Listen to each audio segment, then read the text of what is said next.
क्यों करना चाहते हो? कामदेव ने कारण बता दिया कि महाराज मैंने दुनिया में सबको हरा दिया। काम से सब हार गए कि नहीं? बड़े बड़े संत, बड़े बड़े ज्ञानी, कोई नहीं बचा। महाराज मैंने सबको हरा दिया, केवल आप ही ऐसे हो जिनके साथ कभी मेरा पाला नहीं पड़ा। तो महाराज मुझे भी कभी अवसर दीजिए, बस एक बार तुम्हें और हराना बाकी है, और तुम्हें हराने के बाद विश्व विजेता बन जाऊंगा। मुझसे बड़ा फिर ताकतवर कोई नहीं होगा। भगवान झट समझ गए कि इसे अहंकार हो गया। कामदेव का अहंकार तोड़ने के लिए भगवान को यह लीला करनी पड़ी। भगवान ने आश्वासन दे दिया, चिंता मत करो,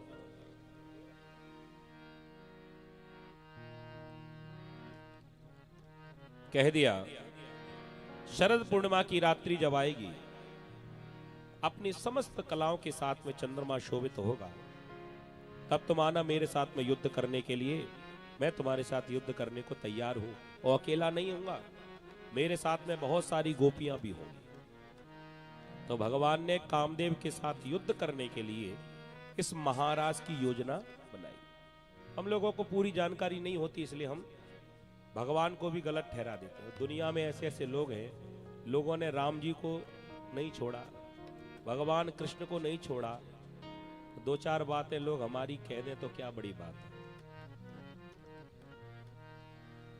सुखदेव जी महाराज कहते हैं कि आज शरद पूर्णिमा की रात्रि जब आई तो भगवान के मन में इच्छा प्रकट हुई। भगवान पिता रात्रि शरदोत फुल्ल मल्लिका वीक्षरन्तुम मनश्चक्रे योगमायामुपाश्रितः। भगवान अपिता रात्रि, उस रात्रि को भगवान ने दिव्य महाराज किया। कब? शरद पूर्णिमा की रात्रि। शरदोत फुल्ल मल्लिका, चंद्रमा का दर्शन करिएगा। और पूर्णिमा में चंद्रमा इतना सुंदर सुंदर होता है, लेकिन इतना सुंदर नहीं जिस दिन शरद पूर्णिमा का होता है। आप दर्शन करिएगा। वीक्षरन्तुम मनश्चक्रे योगमायामुपाश्रितः। उसी समय भगवान के मन में आया कि हमें अब महाराज करना चाहिए। कामदेव को बुला लिया, आ जाओ भैया हथियार लेकर, युद्ध करने की इच्छा थी, आ जाओ, दो दो हाथ हो जाए। उधर कामदेव अपनी युद्ध की तैयारी करने लगा, और इधर भगवान ने कहा कि अकेले युद्ध नहीं करेंगे, गोपियों को बुलाया। भगवान ने समस्त गोपियां, आधी रात का समय है, और आधी रात में सब गोपियां अपने अपने घर सो रही थी, और भगवान ने अपनी दिव्य बांसुरी निकाली और मधुर मधुर बांसुरी का वादन करने लगे। और क्या मधुर बांसुरी बजाई, सुखदेव जी वर्णन करते हैं भागवत में, कैसी बांसुरी बजी। निशम्य गीतम तदनंगवर्धनम ब्रजश्रियः कृष्ण गृहीत मानसः आजग्मुरन्योन्यमलक्ष्यतोद्यमा सयत्र कांतो जवलोलकुंडलः। निशम्य गीतम तदनंगवर्धनम, ऐसी मधुर बांसुरी को बजाया। सब गोपियों के कानों में जब बांसुरी की धुन पड़ी, सारी गोपियां दौड़ पड़ी भगवान को मिलने के लिए। काम को बढ़ाने वाली बांसुरी बजाई। अब जिस गोपी के कान में आवाज पड़ती है वही दौड़ पड़ती है। सुखदेव जी कहते हैं ये गोपियां अपने अपने घर को छोड़कर आधी रात के समय अकेली दौड़कर जा रही। अपने घर से तो अकेली अकेली निकली। अब यहां भी कुछ ऐसी गोपियां हैं जो बांसुरी को सुनने के बाद भी घर से बाहर नहीं जा पा रही। क्यों? क्योंकि सबके घर की व्यवस्थाएं अलग अलग होती हैं। हर घर की आदत एक जैसी तो होती नहीं।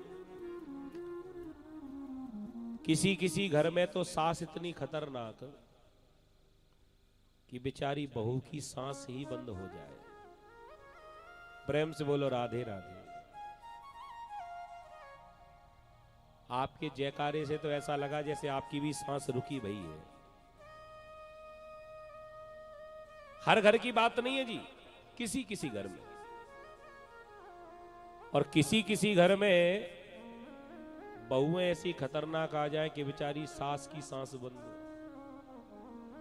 अब ये तो परमात्मा जाने कि किसके घर में किसकी सांस अटकी हुई है।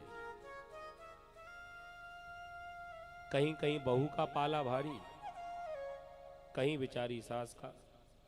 अब ये तो परमात्मा जाने। लेकिन जिसके घर में सास का अनुशासन चलता था, बहुएं इतनी डरती थी अपनी सास से कि रात की तो छोड़ो, कोई दिन में घर के बाहर नहीं निकल सकती। अब खूब कन्हैया बांसुरी बजाते रहे और पीछे कर दो तो और बढ़िया रहेगा। इधर कर दो, इधर मेहनत ही कर रही हो तो पूरी करो फिर।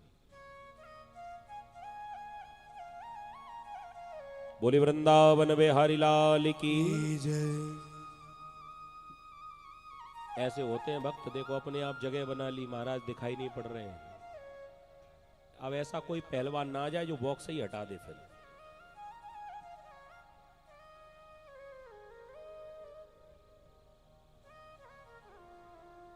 होना भी चाहिए। भक्त और भगवान के बीच में यदि कोई बाधा उत्पन्न कर रहा हो तो उसे रास्ते से हटा ही देना चाहिए। हाँ जी, तो सुनो, जब कन्हैया की बांसुरी बजी और गोपी के कान में, अच्छा एक और गजब की बांसुरी है ये ऐसी स्पेशल बांसुरी है कि केवल जिसको बुलाना है उसी के कान में आवाज जाती है।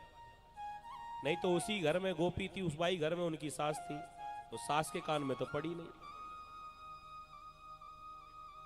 ऐसा मान लो जैसे मोबाइल पर बात करते ना, सबके बीच में बात करें, लेकिन सुनाई उसी को पड़ेगी जिसके कान में फोन लगा हुआ है। तो ऐसा मानो कि भगवान ने बांसुरी के द्वारा जो उनकी प्रिय गोपियां थीं, उन गोपियों को अपने पास बुला लिया। किसी दूसरे को सुनाई नहीं पड़ी ये बांसुरी। लेकिन सास का डर, अगर बाहर निकलती है तो अभी माता जी पूछेंगी कहां जा रही है आधी रात के समय। कोई बहाना भी नहीं है। अब दिन होता है तो पानी भरने के बहाने चली जाती है, कह देती कि बाजार में कुछ सामान लेने के लिए जाना है, अभी आ रही हूं। अब आधी रात के समय ये भी नहीं कह सकती कि पड़ोस में कुछ काम पड़ रहा है मुझे, क्या बहाना बनाऊं। अब वो डर के मारे गोपी अपने घर से बाहर निकल नहीं पा रही, तो बेचारी वो घर में ही बैठी बैठी भगवान की बांसुरी को कोस रही है। कहते ना अंगूर जब ना मिल पाए तो मन में ही सोच अंगूर खट्टे हैं। तो वही बात, वो गोपियां भी बांसुरी के लिए क्या कह रही हैं कि आग लगे उन बांसन में जिनते निकली बैरिन बसुरी। नित भोर बजे नित सांझ बजे, सारी रात बजे कसके बसुरी। जब वंशी धुन बाजती है मोरी दुखती है पसुरी। पसुरी पसली जानती हो ना? जब बंशी धुन बाजते है मेरी दुखती है पसली पसली। हम ब्रज को बसवो छोड़ चली, या ब्रज में बसुरी अब तू बसुरी। गोपियों ने निर्णय कर लिया केवल एक ही रहेगा, या तो ये बांसुरी रहेगी ब्रज में या फिर हम रहेंगे, क्योंकि दोनों संग रहेंगी तो मुश्किल हो जाएगा। ये तो रोज ही बजाएगा ऐसे। आपके कथा का यहां समय है दिन के 12-1 बजे का। अगर आप यहां पर आ रहे हो तो आपके घर वाले नाराज तो नहीं होंगे? और यही कथा का समय रात के 1:30 बजे का कर दिया जाए, आप आओगे? आप लोग? पति ये कहेगा कि बहुत हो गई भक्ति तेरी, अब चुपचाप घर बैठ जा। तो गोपियों को लगा ये तो रोज रात में बजाएगा, तो अब हमारा घर में रहना मुश्किल है, तो इस ब्रज को हमें छोड़कर जाना पड़ेगा। तो ये उन गोपियों का भाव था जो बेचारी घर से बाहर नहीं जा पा रही। समझ में आ गया? अच्छा, अब एक और भाव सुन लीजिए। जिनको अपनी सास का डर नहीं था, कुछ ऐसी भी होती ना हिम्मत वाली, जिनके मारे बेचारी सास ही घबरा जाए।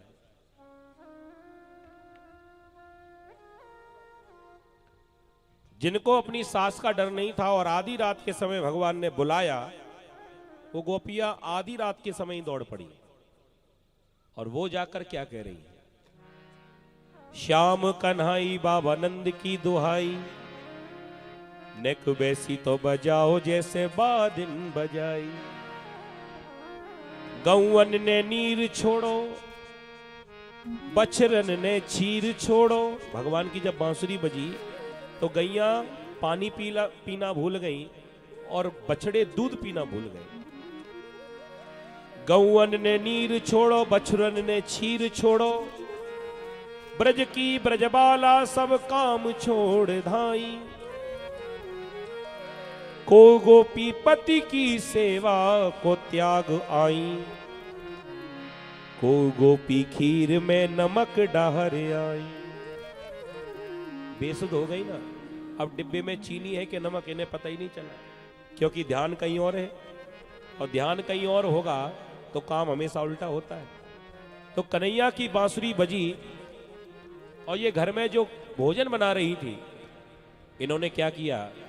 को गोपी पति की सेवा को त्याग आई।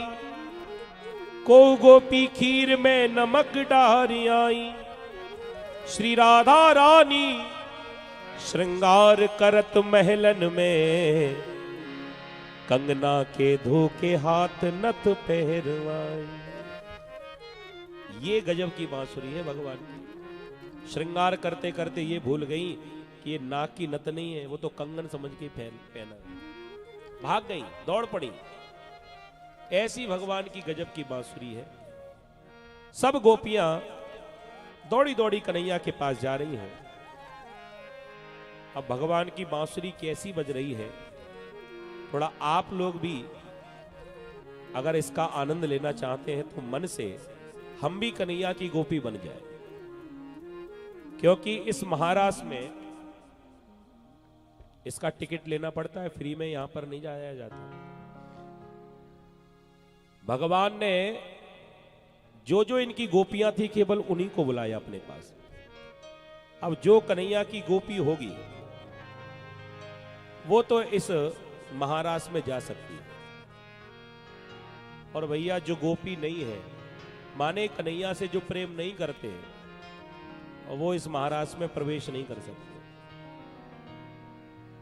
और इसमें स्त्रियों को ही प्रवेश मिलता है, पुरुष तो जाते ही नहीं है। तो हम लोग तो सोचे ही ना। और अगर जाना भी है, ऐसे उदास मत हो, अगर जाना भी है तो हमें भी गोपी बनना पड़ेगा। और गोपी बनने का मतलब ये नहीं कि घर से लहंगा पहनकर आ जाओ। गोपी बनने का अर्थ ये है कि हम मन से गोपी बन जाए। इसका कारण है जी, हम अपनी मन से नहीं कह रहे। भोलेनाथ का भी मन हुआ कि हम महाराष्ट्र में जाएं, तो भोलेनाथ जब तक गोपी नहीं बने तब तक भीतर घुस पाए क्या बताओ। भोलेनाथ भी गोपी बनकर नाचे, तो जब भोलेनाथ को एंट्री नहीं है तो हम लोगों को कहां से होगी। इसलिए मन से गोपी बन जाएंगे और मन में ये भाव रखेंगे कि कन्हैया हमें बांसुरी की धुन में बुला रहे हैं, तो ये आनंद आएगा। एक छोटा सा एक भाव सुन लीजिए बांसुरी का, आप लोगों को आनंद आ जाएगा। ऐसा लगेगा कि हम लोग वृंदावन में बैठे हुए हैं।